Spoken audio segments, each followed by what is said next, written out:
এই যে আমাদের মেয়েদের নিয়ে একটা ঠাট্টা মশকরা চলে, আমাদের আলমারি ভর্তি ড্রেস থাকে কিন্তু কোথাও ঘুরতে যাওয়ার সময় ড্রেস পাই না।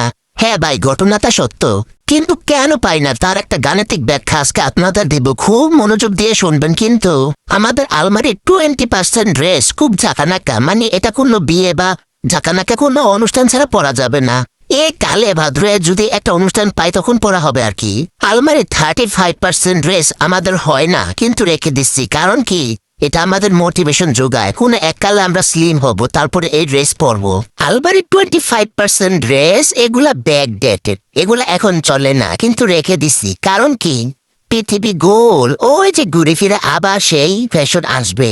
আলমারি 5% ড্রেস এগুলো আমরা বানাইনি, পরিনি, কেন বানাইছিলাম সেটাও জানিনি। আলমারি 10% ড্রেস এগুলা যাদের সাথে প্রবলেম ছিল পরে ফেলছি, এগুলো আর এখন তাদের সামনে পরা যাবে না। বাকি থাকলো কি, বাকি থাকলো 5%, আর 5% ড্রেস এগুলো হচ্ছে আমাদের রেগুলার পরা ড্রেস, এগুলো বাসায় পরা হয়, এগুলো পরে কোথাও যাওয়া যায় না। বুঝছেন ব্যাপারটা এবার?